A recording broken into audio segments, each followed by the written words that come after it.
recording. Let everybody in.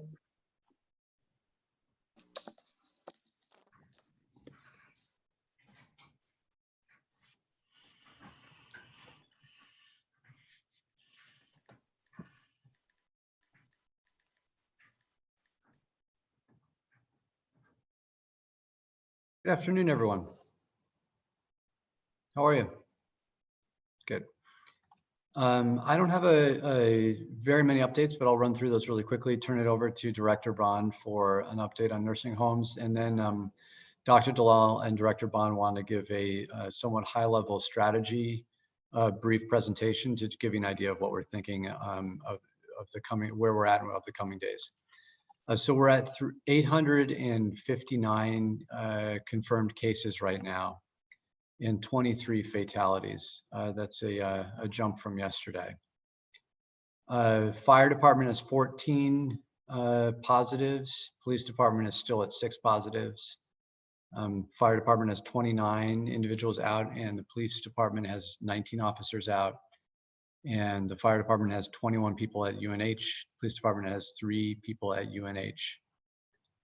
We've been asked to direct all questions about the CVS facility to the state, but I do want to underscore something that I think is important for us to start thinking about in the next week or two, is that because we will have a significantly increased number of people being tested, it's likely that we will see the number of cases that we're identifying rise quite quickly.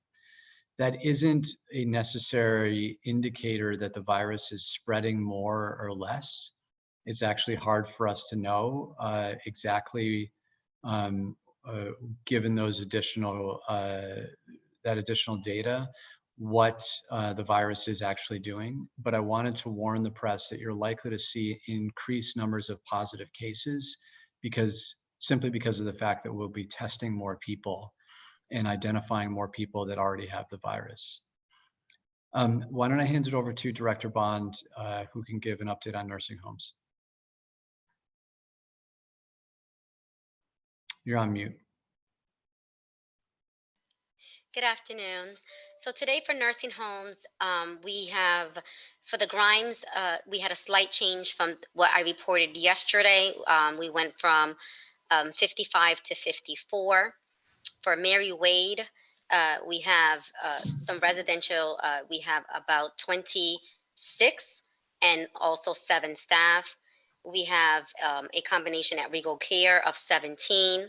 We also have a combination at Bella Vista of 13. And those are my reports of today.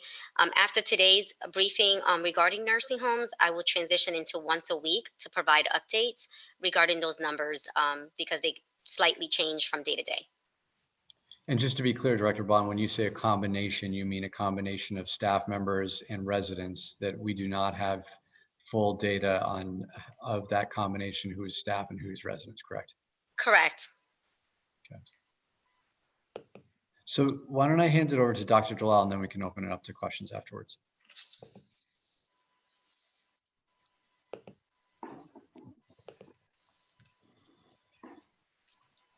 Right. I want to share with you a presentation. I think there's been a lot of talk in the national media as well as state media about reopening the economy and the timing for that. There are a number of groups that have come together regarding how that should be done and some detailed plans laid out. I just want to share with you some of our thinking in terms of forecasting the epidemic and potential implications for opening up for business. This really is about looking ahead, 2 or 3 weeks and what our response will look like and how we're thinking about it in New Haven in terms of the next phase of the epidemic. Hope you can see the next slide there. This slide was put together by leading experts in public health, led by the former director of the CDC under President Obama and his group. And I think it provides a very good picture as to what we should be thinking about with respect to the epidemic. This outlays 2 general scenarios. The top scenario is a scenario that happened in Italy and New York City, where we had a very high peak of cases. Potentially, we're starting to come off that peak in New York City. Potentially, we're getting close to that peak in Connecticut. We don't know yet. Day to day, that changes, but many experts think we're close to the peak and starting to see a leveling off. But it's interesting when you contrast that with the scenario listed on below, the Singapore and the China outside of Hubei province, where the peak was much lower. The key difference there is that in the initial part of the strategy, there was a very aggressive proactive response in Singapore and other parts of China outside Hubei province that prevented the peak from spiking very high. Unfortunately, in the US, we missed that boat. It's well known as some of the issues around testing that got in the way of us being very aggressive around the initial peak. But now what we're thinking about, how do we, now that we're plateauing and probably coming down in some cases, how do we put together an aggressive framework that helps us suppress the disease from recurring and resurgence?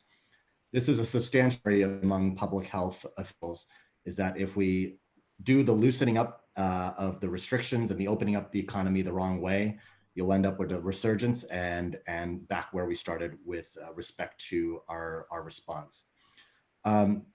So what this framework, I think the most important part of this framework is to understand that there may be other peaks of COVID-19 coming. Many people think there'll be a secondary peak in the fall, maybe something before that. We may be in a scenario where we have to get used to this idea that we loosen restrictions when the epidemic is at bay, but then we tighten them back up with respect to our social distancing policies when we sense the epidemic is back in an upswing. This might be what they talk about as a new normal with respect to how we're going to be operating our businesses and our society in general. The important part to remember here is just because we might be close to being over the hill does not mean that we're out of the woods. We do need a very data-driven approach to deciding on how we loosen up our social distancing restrictions. So Director Bond and her team can perhaps, I know has been on top of the data, but we'll be looking at data very closely to help us inform how we do our kind of reopening strategy, along with our partners at the state. I know who are also have announced some high-level committees that are going to be looking to how we do this in a smart way and without setting us back into a resurgence of cases. I would sort of offer the analogy that the loosening up of restrictions is more like a steady hand on a faucet, where we loosen up the restrictions and let the water flow slowly initially, and then assess how things are going, and then loosen it up a little bit more if the disease is not making a resurgence. So the question is, how do we make sure that we are suppressing the disease as we potentially move past the plateau? I'll offer here this next slide, providing the 4 pillars of a public health core approach to making sure we keep coronavirus at bay moving forward. The very first important strategy, and we've heard the mayor and Director Bond talk about this often, is that we really need to ramp up our testing. Testing needs to be done very widely. It's part of the reason that the US didn't have a jump on the response, that the testing wasn't available. So that's pretty well known. But there's 4 pillars to that. You can't just end with testing. Once you test, you need to have a very robust system to isolate people who are infected. So we want to have a positive approach to isolation. So voluntary isolation, helping and supporting people isolate in their own homes, so they don't feel that they have to go out and meet basic needs. So that's our approach at the city level. Beyond just isolation, we need to have a very robust system to find anybody that person who has a positive result came into contact with. And those people who are found to have a close exposure to the infected person should be asked to quarantine for 14 days. Again, our approach is to have a positive approach to support anyone who needs to quarantine, that they have the ability to do so. This is the core strategy of how we're going to be able to box in COVID-19 moving forward. Again, this is made in reference to a major public health organizations that have developed consensus among a number of experts that have put forth this approach. So So I'll turn it over to Director Bond for a little bit more, if she might offer a little more detail on our contact tracing plan that we put in place. Absolutely. So, as indicated in previous press conferences, our efforts are to identify positive cases, ensure that they're isolating or being quarantined, and then also contact tracing. So, what we've done is really ramp up our contact tracing efforts. To date, we have 70 tracers that are actively making phone calls and tracking and engaging those positive cases to do conduct interviews. We have additionally trained 90 additional volunteers that are now ready to go so that we can provide additional support as the testing's capacity increases. And so we're really excited about the progress within our contact tracing efforts so that we can ensure that we are working diligently to contain and also mitigate the spread of COVID-19. So just to give you a little bit more sort of high-level information about this, there was an article in the New York Times today about what Massachusetts is doing, and they have about a goal of 1,000 contact tracers statewide that will help with this effort.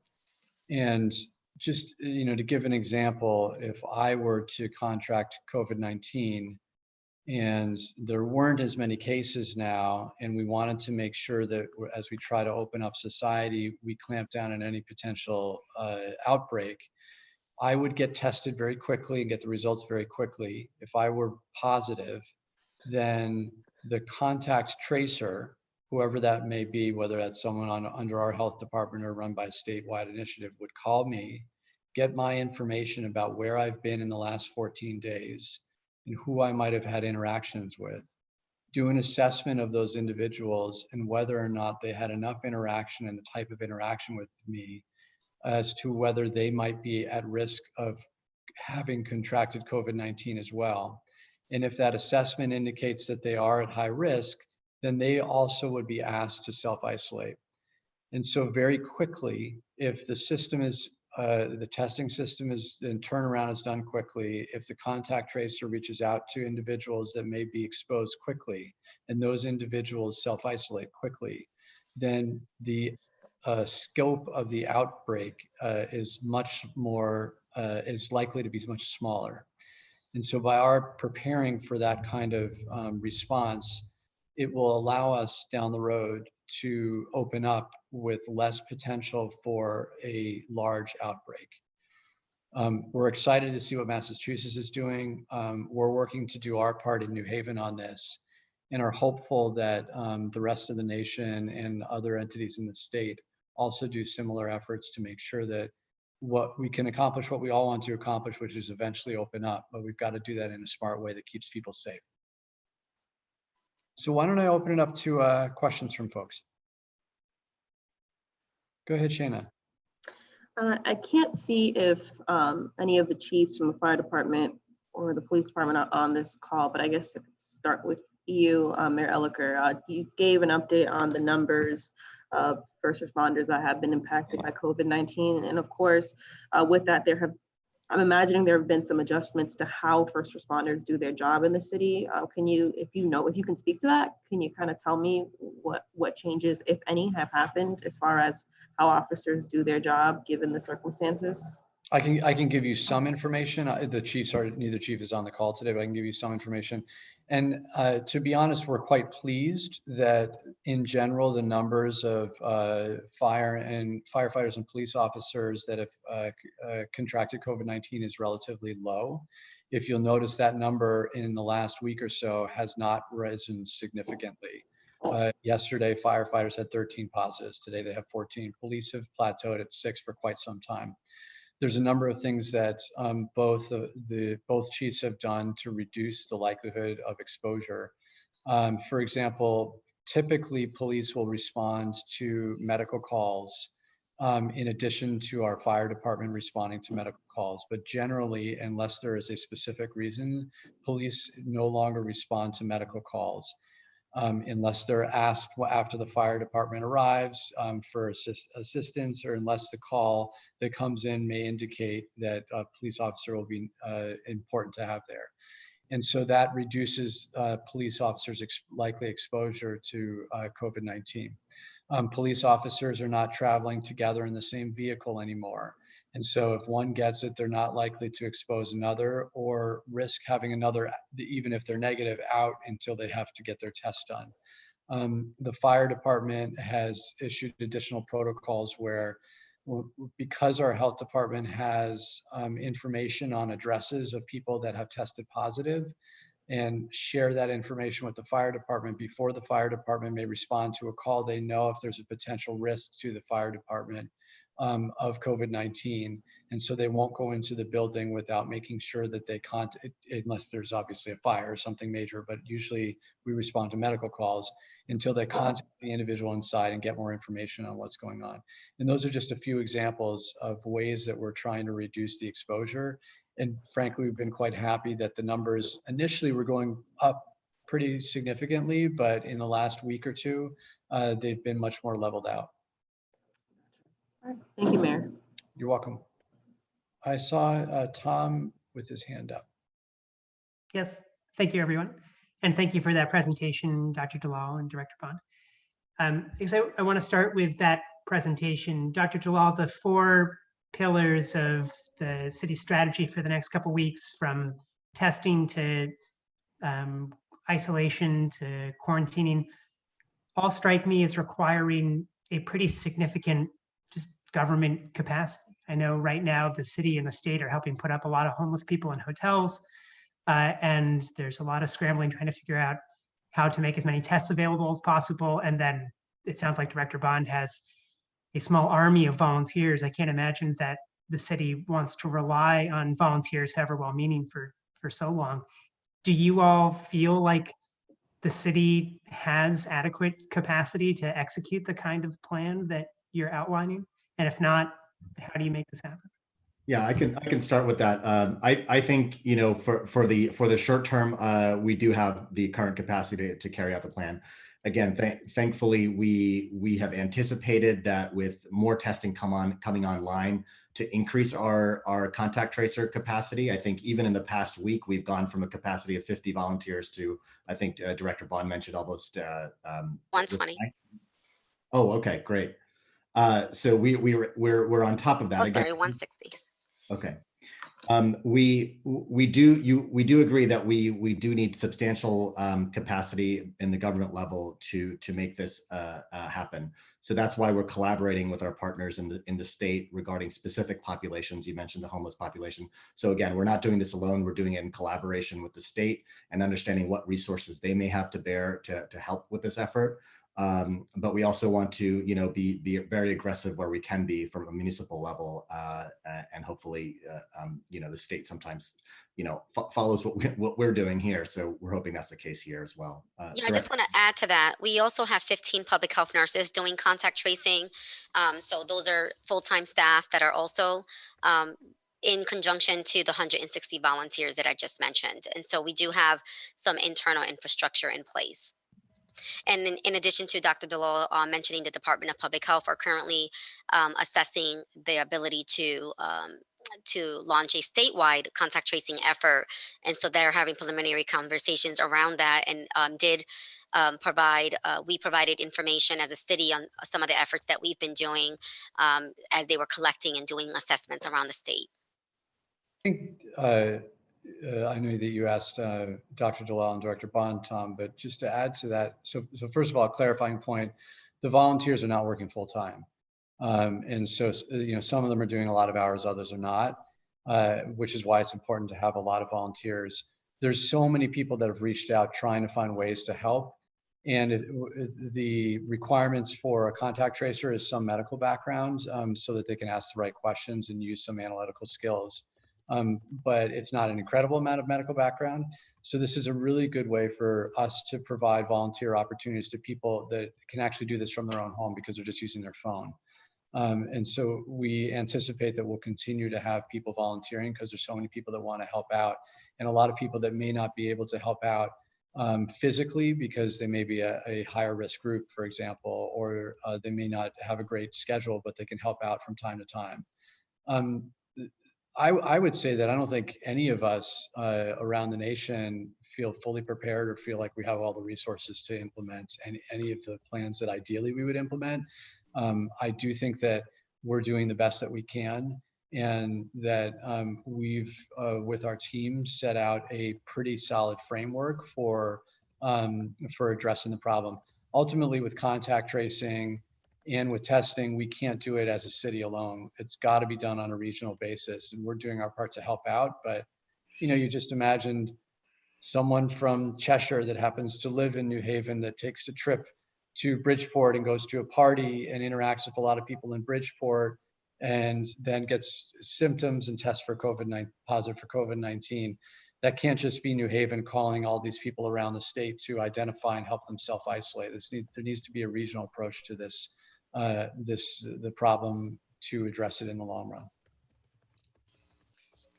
And Mayor, I imagine over the next couple of weeks, we'll start hearing about the budget impact of COVID-19 on the city's budget in particular. Is there anything that you can speak to now as to, I know in previous presentations, you've spoken about parking meter revenue, building permit revenue, a whole bunch of other stuff declining. Do you have a sense of how the city is being hit financially by this? And again, how that might impact the city's response going forward? I think it will be significant, and there has not yet been a lot of discussion from the national partners about the revenue side of things. And so what I mean by that is there has been a lot of support for the expense side of things. We've had some grants from CDBG and HUD to support, for example, some of the initiatives that we're doing on the homeless side. But one of the major costs to the city will be the decrease in revenue. And for this year's budget, that will be in the areas of our reduction in tax collection, in building permits, and meter revenue, and parking tag revenue, as you mentioned. That's going to be significant. I don't have specific numbers from you, but it'll be difficult for us to make those numbers up. And there has not yet been the discussion at the federal level to help make up for the revenue losses. It's mostly to cover the additional expenses that we're incurring. And so that's something we're concerned about. And you all will see that the Board of Alders is going to vote on what the governor has required municipalities to choose as far as facilitating a real estate tax deferral or decreased interest rate, so that people that are experiencing hardship related to COVID-19 can pay their real estate taxes later. And while there are two options that the governor has provided to municipalities, and I know that the Board of Alders is still deliberating and exploring the impact of both of those options, we're aware that the impact of that will certainly create some cash flow issues with us, because if we experience a significant delay in the real estate payments for the coming fiscal year, then we may have issues where we're not able to pay some bills on time.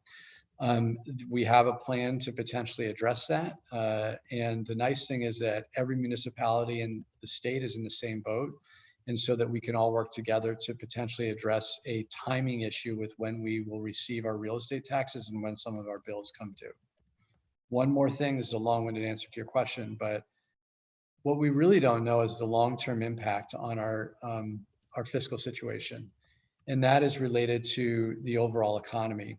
We don't know if residents that are homeowners that have lost their jobs are going to be able to pay their taxes, for example. And so I think that we can expect some reduction overall in revenue next year. It's hard for us to tell at this point how significant that reduction will be. Thanks very much. I've got a few more, but I'm happy to defer for a bit to others. Sure. I saw Mary had a question. Hi. I guess maybe following up on that, you said that Board of Alders is considering these options.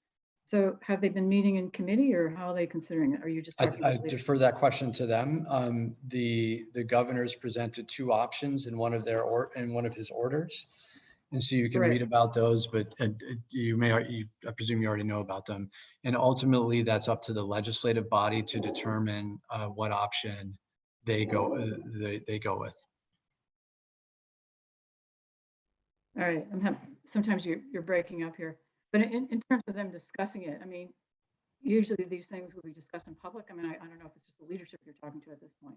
Yeah, I can't remember the due date. I think it's maybe April 25th. And so the timeline is tricky, and they will presumably do this in a meeting in the near future. Okay, and I just said the whole contact tracing. Ultimately, how many volunteers do you think you need? And what's been the response when people have been called and said, you know, you've been in close contact with this person who has it? Have they been responsive? Have they agreed to isolate? And I don't know how far you keep tracking them. Yeah, so we continue to track them within the period, within the 14-day period, and we also conduct the contact notification process. So right now, we do have, if you notice some of the things that we discussed in prior press conferences, is that we do have a significant amount of individuals that do not have complete data. So there is a percentage of individuals we're not able to contact. And so we issued an official memo to those facilities that to ensure that they're completing the proper fields, because that does interfere with the contact tracing process of newly diagnosed individuals. Overall, it's been a positive rate response, and we are tracking it, and we can provide a detailed report once we have a full month of contact tracing that we have in our database. All right, what does the training consist of? I mean, you want somebody with some kind of medical knowledge so they will know the terms that they're looking for, I guess. But Yeah, we developed an entire contact tracing process where we are asking and interviewing individuals. We provide recommendations based on the CDC guidelines.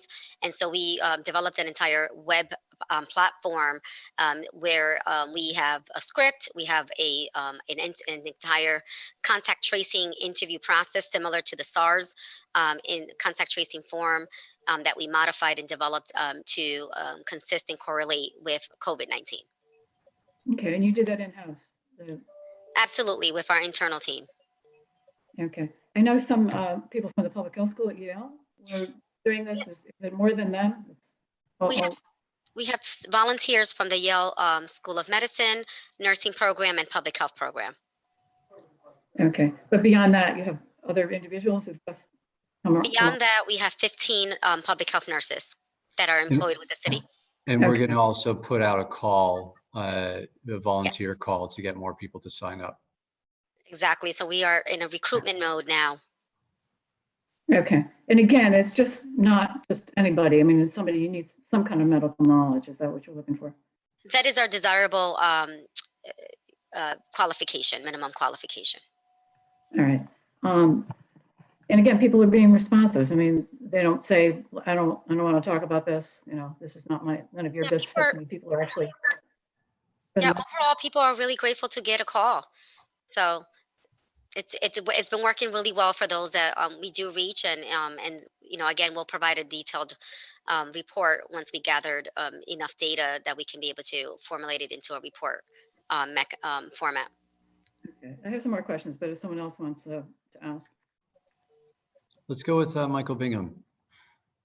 Good afternoon, Mr. Mayor. Thank you. If the city has some latitude to chart its own course with regard to, you know, how it might begin to lift restrictions in a safe way, or ease restrictions, you know, based on the framework that Dr. Delisle just outlined, do you feel the city also has any latitude with regard to the when, or is the city, you know, committed to moving 100% in lockstep with state government, and May 20th is it for non-essential businesses? So I'm not even sure if the state is locked into that May 20th date. So I wouldn't be under that impression. I think we're all seeing how things go. I think it's very important for us to collaborate at the state level and at the regional level with any conversation about opening up. And even though we've talked about the the process of opening up some on this call. I don't want anyone to have the impression that we are thinking that this is imminent. As Dr. Dalal said, we still don't know if we are at the peak yet, or if our cases will continue to rise at a faster rate. And so it's important for us to stay the course, stay home, continue to do the social distancing, and that's what we'll continue to encourage the public to do. And I'll reiterate, I think it's very important that we do this regionally and collaborate with all of our state and other state partners to make sure that we're doing it in the right way. Is this a model, a framework that might be shared and used by other communities, or that you've discussed with other communities about some uniformity in doing it this way? I've raised on it. So I have a weekly call with other mayors of large cities, and we've had some initial discussions about this. It's not like New Haven is making up something new here. Like I said, Massachusetts is looking into this. There's been some conversations in other states as well about this. Epidemiologists are suggesting that this is one of the things that is very important to getting on top of future outbreaks. So we're just trying to get a head start on it so that we can make sure that we're prepared and practicing what we're supposed to be doing to prepare for down the road. Thank you. You're welcome.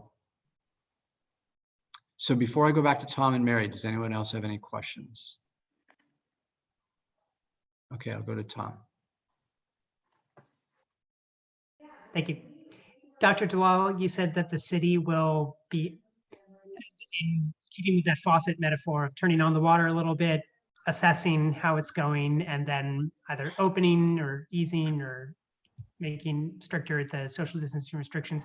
Could you speak to what the city will look to when it's conducting that kind of assessment as to how easing social distancing requirements are going, whether looking to the number of new infections or hospitalizations? Can you speak to some of the information that you'll be keeping your eye on?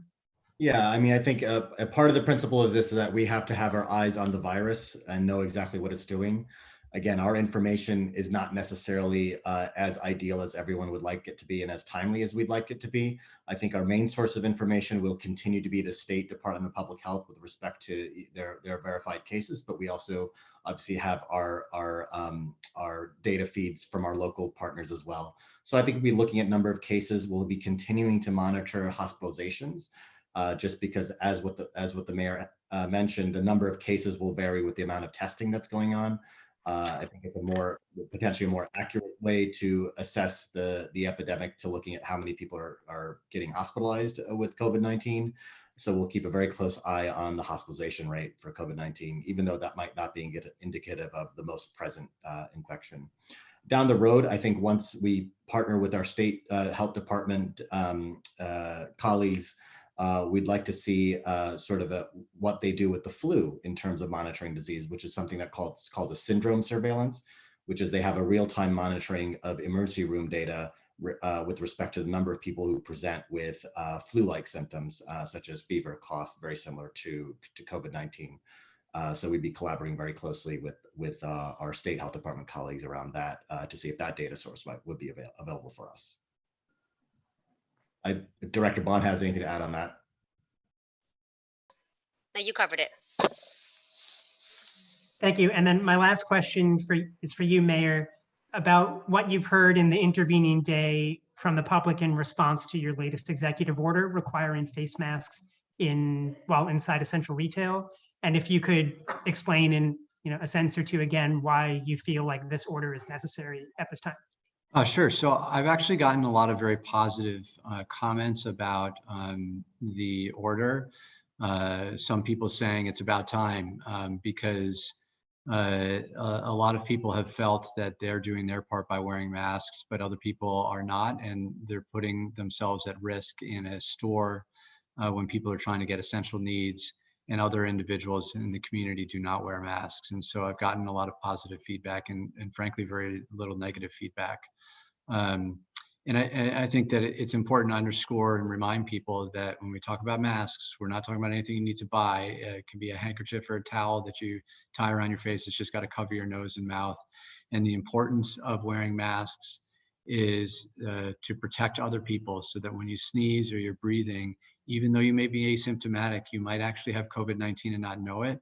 And by you wearing a mask, you're preventing your germs, or you're reducing the likelihood of your germs being spread to other people in the community. This is something that's responsible for us to do. And the order is pretty simple to adhere to, and we're asking you to do that.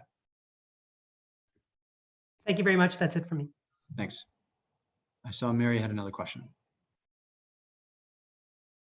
Is the state on board with this? I mean, is the city further along, or really sort of setting the pace on the contact tracing? So I would say that the state is thinking about this as well. And you can ask the state. In conversation I've had with the state, they're working hard to collaborate with some of the other states on a larger approach to COVID-19. And I think you saw that recently when many of the Eastern and West Coast states decided to form some sort of alliance, if you will, to work on these issues together. I know that the state is thinking hard about how to open up, and understands that testing and contact tracing are an important component of that. Okay, maybe just one more question on that. How many volunteers would you like to see? A million.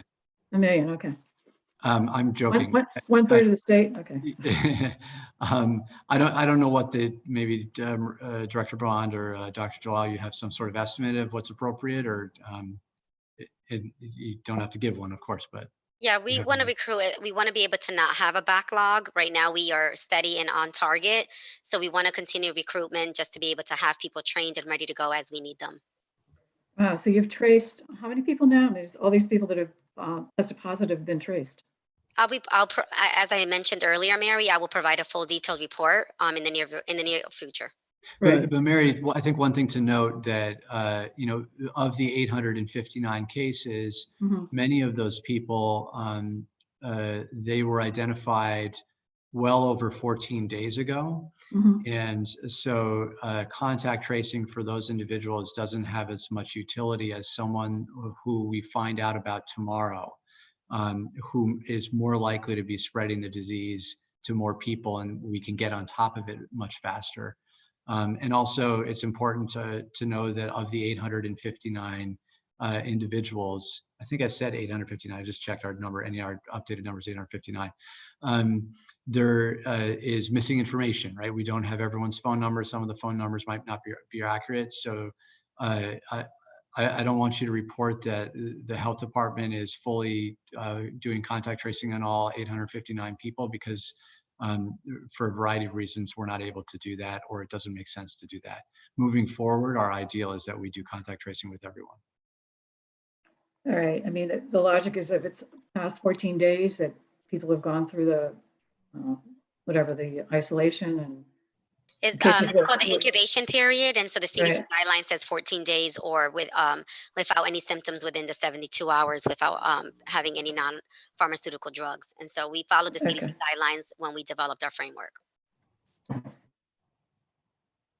Okay. I mean, all right, you can't give a number at this point, but I think you said you were on top of it now. You want to keep ahead of it.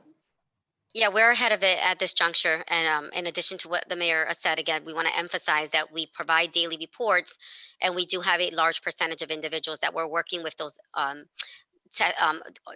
facilities that offer testing and are filling out. We want to make sure that they get the message as well, that it's important that they fill out completed forms, because it will assist us with doing contact tracing. Okay. And I just have one question. At the very beginning, you gave an update, I guess, on the nursing homes, the ones that you've been talking about before. Grimes, I thought we were talking about 69 yesterday. So Mary, what we can do is offline, I will email you the numbers. I emailed you a report last night, and I can do another report to you after this press conference. Okay, so I just didn't want to misunderstand, because the number was so different for Grimes today. So I provided you a report yesterday, and I can email you another report today. Okay. Thank you. All right. Thanks, everyone. And we will see you soon. Take care.